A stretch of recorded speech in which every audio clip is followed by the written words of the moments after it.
Buenos días a todos y a todas. En esta nueva clase virtual vamos a estudiar la continuidad y derivabilidad de una función que admite inversa. Es decir, vamos a ver qué propiedades que posee una función f son heredadas por su función inversa en caso que la inversa, que denotábamos de esta manera, exista. Básicamente nos concentraremos en dos propiedades, la continuidad y la de derivabilidad, que fueron introducidas en la asignatura. Recordemos antes de seguir dos hechos importantes: que una función f admite inversa si solo si f es inyectiva. Es decir, que f de a es distinto a f de b, las imágenes son diferentes siempre que a sea distinto de b. Y por otro lado, que si f admite inversa y este es su gráfico, el que está en color negro, su inversa, o el gráfico de su inversa, mejor dicho, se obtiene a partir del gráfico de f vía una reflexión respecto a la recta igual x. ¿Sí? Entonces, al menos visualmente, con este hecho nos podemos responder qué le sucede a la continuidad. Miren, supongamos que la función f admite inversa, es decir, es inyectiva y además fuese continua, que es lo que sucede en este gráfico, en un intervalo. ¿Sí?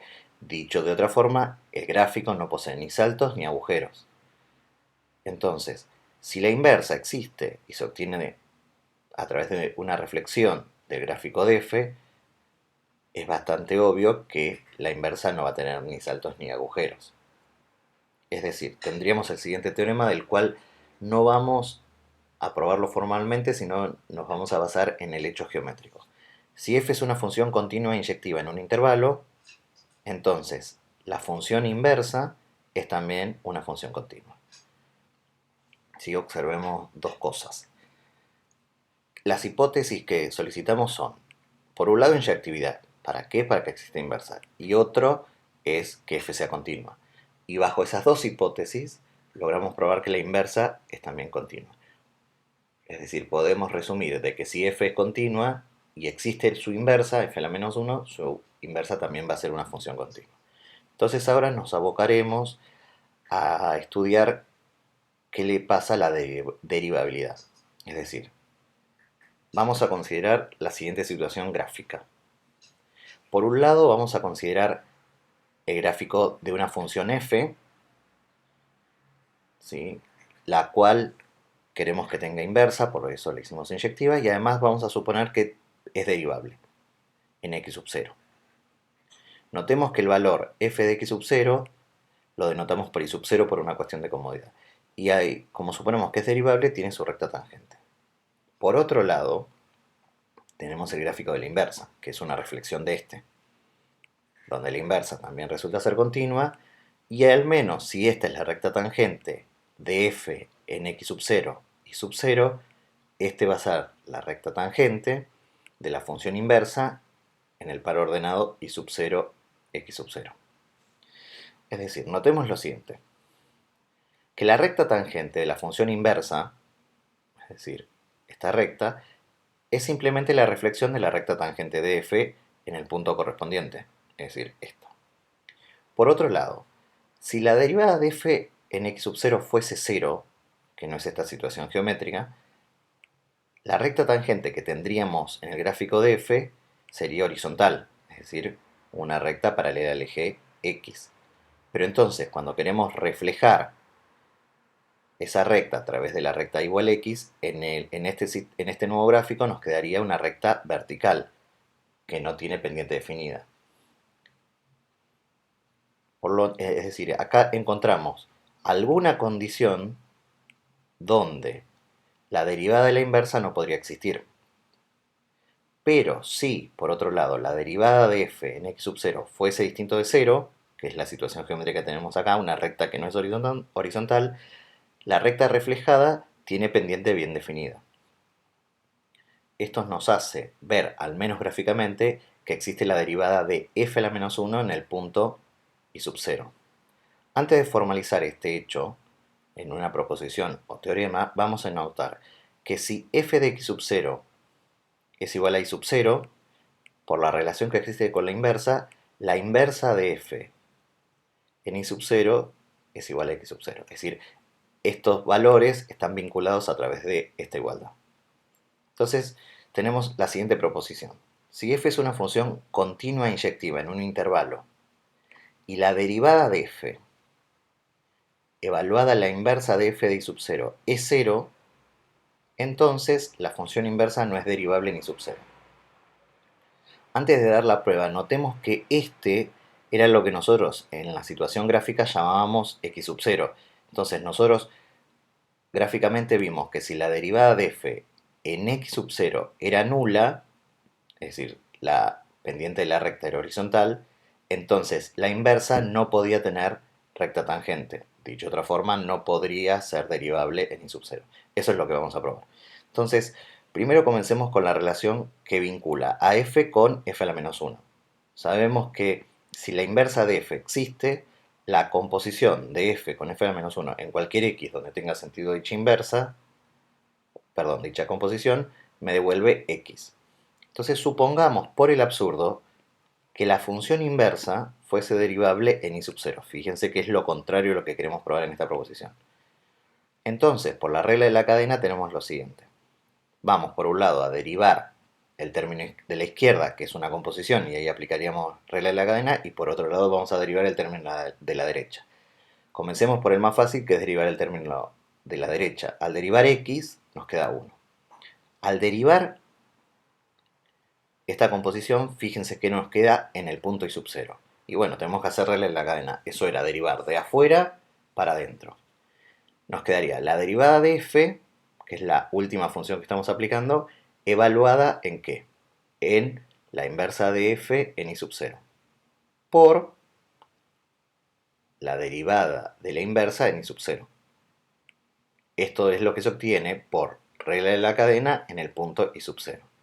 Pero entonces ahora vamos a usar la hipótesis. ¿Cuál era la hipótesis? La hipótesis era que este factor era 0. Entonces, si este término existe y este factor da 0, del lado izquierdo nos queda el 0 y del lado derecho nos queda 1, lo que es un absurdo. Pero ¿de dónde vino el absurdo? Y bueno, de suponer que la inversa era derivable en i sub 0. Entonces lo que acabamos de probar es que la función inversa no es derivable en i sub 0 siempre que esta expresión sea nula. Una vez visto dónde no puede ser derivable una función inversa, estamos en condiciones de probar que en todos los demás casos la función inversa es derivable y además hay una fórmula para calcular dicha derivada. Y esto está explicitado en el siguiente teorema. Si f es una función continua inyectiva en un intervalo, y supongamos que f es derivable en f a la menos 1 de i sub 0, con la derivada de f evaluada en f a la menos 1 de i sub 0 no nulo, fíjense que es contraria a la proposición anterior, entonces vamos a probar que la función inversa es derivable en i sub 0 y la derivada de la inversa en i sub 0 se puede calcular como 1 sobre este valor que por hipótesis es no nulo. ¿Sí? No vamos a dar una prueba formal de este hecho, sino lo que vamos a hacer es aplicar este teorema para poder deducir la derivada de las inversas trigonométricas. En esta clase solamente nos concentraremos en realizar con todo detalle la derivada de una de las inversas trigonométricas, que es el arcoseno, y las restantes las dejaremos para ustedes como ejercicio. Entonces, vamos a comenzar. Vamos a considerar la siguiente función f, que es no el seno habitual definido en R, sino una restricción del seno porque nosotros queremos que admita inversa.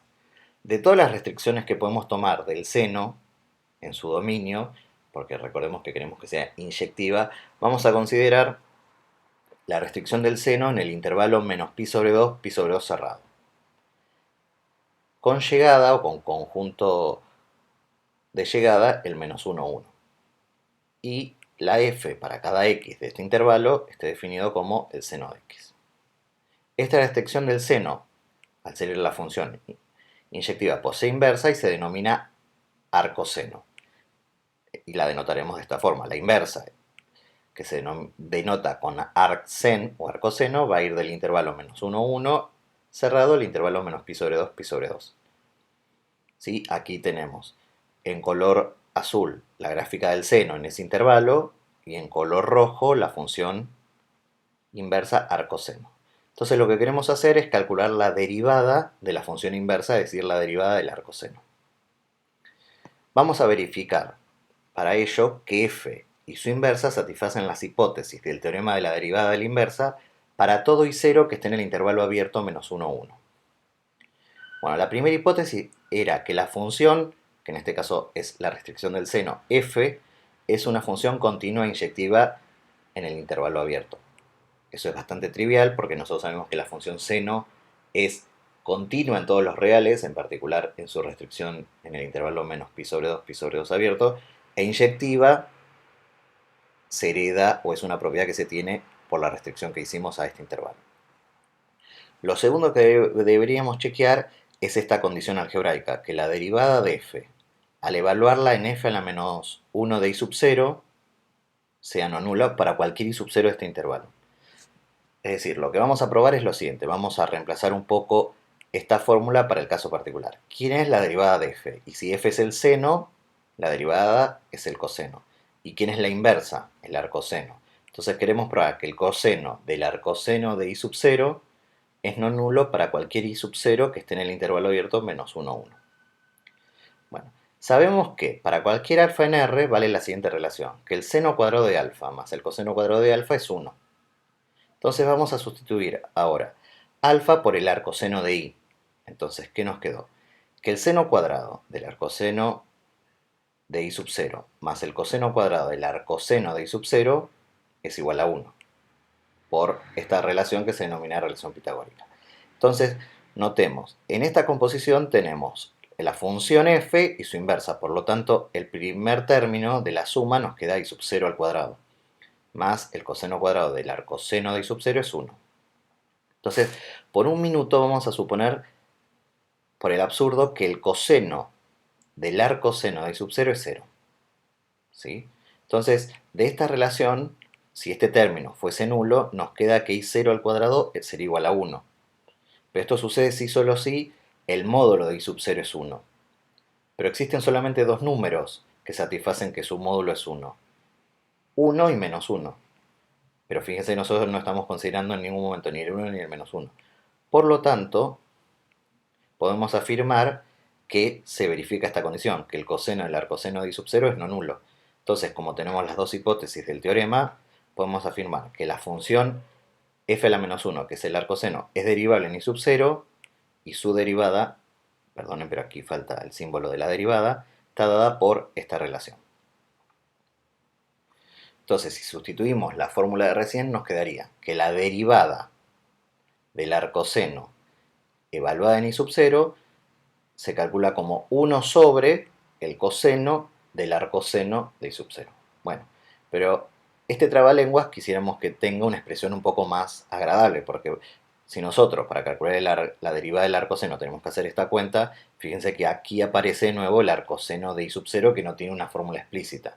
Entonces, vamos a despejar lo que aparece en el denominador a partir de la relación que denotamos con asterisco en la filmina anterior. Lo que teníamos en esa relación era que el coseno cuadrado del arcoseno de i sub 0 es 1 menos el seno cuadrado del arcoseno de i sub 0. Pero de nuevo, ¿quién era esta expresión? Y bueno, no es otra cosa más que i sub 0 al cuadrado. Es decir, el término coseno cuadrado del arcoseno de i sub 0 se puede escribir de esta forma. Bueno, pero notemos que lo que nosotros tenemos que obtener es sin el cuadrado, entonces ¿qué vamos a hacer? Y bueno, vamos a aplicar raíz cuadrada a ambos términos. Entonces nos queda que el módulo del coseno del arcoseno de i sub 0 es igual a la raíz cuadrada de 1 menos i sub 0 cuadrado. Lo único que quisiéramos hacer para poder concluir cuánto da la derivada del arcoseno es sacar las barras de módulo. Pero nosotros para sacar la barra de módulo deberíamos saber qué signo tiene esta expresión. Si esta expresión fuese toda positiva, las barras de módulo se pueden omitir. Entonces, notemos, el arcoseno de cualquier i sub 0, que esté en el intervalo abierto menos 1, 1, necesariamente va a estar en el intervalo abierto menos pi sobre 2, pi sobre 2. Ahora, si a cualquier número de este intervalo le aplicamos el coseno del arcoseno, esto nos queda mayor o igual que 0. ¿Por qué? Porque el coseno en cualquier número que esté en el intervalo menos pi sobre 2 es mayor o igual que 0. Es decir, podemos eliminar las barras de módulo. Entonces nos queda que si i0 es cualquier número en el intervalo abierto menos 1, 1, tenemos que la derivada del arcoseno en cualquier i sub 0 de este intervalo está dado por 1 sobre la raíz cuadrada de 1 menos i sub 0 cuadrado. Bueno, con una prueba similar y para finalizar esta clase, tenemos el siguiente teorema. Bueno, el teorema establece cuáles son las derivadas de las inversas trigonométricas. La primera es la que probamos recién. ¿Cuál es la fórmula de la derivada del arcoseno? La segunda establece que el arco coseno también es derivable para todo i 0 que esté en el intervalo menos 1, 1 abierto, y su derivada se calcula como menos 1 sobre la raíz cuadrada de 1 menos i sub 0 cuadrado. Es decir, fíjense que esta derivada y esta derivada solamente difieren en el signo. Y por último, se puede probar usando el mismo teorema, y lo vamos a dejar como ejercicio para ustedes, que la función arco tangente es derivable en i sub 0 para cualquier i sub 0 real, y su derivada es 1 sobre 1 más i sub 0 al cuadrado. Bueno, espero que esta clase les haya sido de utilidad y nos vemos en la próxima.